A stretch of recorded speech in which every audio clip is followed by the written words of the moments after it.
నేనైతే ఈ ప్రోడక్ట్ తీసుకుందామని ఎప్పటినుంచో అనుకుంటున్నానండి. కానీ ఇప్పటికైతే వీలైంది. ఈ ప్రోడక్ట్ గురించి చాలా మందికి తెలిసే ఉంటుంది. టైలర్స్‌కి చాలా బాగా యూజ్ అవుతుందనమాట. అదే థ్రెడ్ ఆర్గనైజరు.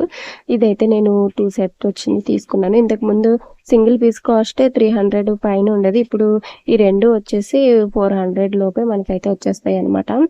మనం ఇది టేబుల్ మీద స్టాండ్ లాగా పెట్టుకోవాలనుకున్నప్పుడు బ్లాక్ కలర్ కింద 2 స్టాండ్స్ అయితే ఇచ్చారు. దీనికి 2 ట్యాగ్స్ ఇచ్చారు కదా! వైట్ కలర్‌వి. ఈ స్టాండ్స్ 2 పక్క పక్కన పెట్టేసి, ఈ థ్రెడ్ ఆర్గనైజర్స్ 2 కూడా ఆపోజిట్ డైరెక్షన్‌లో క్రాస్‌గా పెట్టి ఫిక్స్ చేసుకొని, ఆ ట్యాగ్స్‌తో పైన టై చేయాలనమాట. నేనైతే ఇది గోడకి ఫిక్స్ చేద్దామని చెప్పి తీసుకున్నాననమాట. ఇక్కడ మా పిల్లలు మేమే ఓపెన్ చేస్తామని చెప్పి ఓపెన్ చేసి నన్ను వీడియో తీయమన్నారనమాట. వాళ్ళైతే సెట్ చేస్తున్నారు. ఏదైనా కొత్త వస్తువు పార్సిల్ వచ్చిందంటే ఓపెన్ చేయడం ఆతృతగా ఉంటుంది కదా! దీన్నైతే మనం ఇలా పైన టై చేసేసుకుంటే అది ఊడిపోకుండా ఉంటుందనమాట. దీనివల్ల చాలా యూజ్ అవుతుంది. ఎప్పుడు థ్రెడ్స్ తెచ్చినా కొత్త థ్రెడ్స్ అయితే బాక్స్‌లో అలానే ఉంటాయి.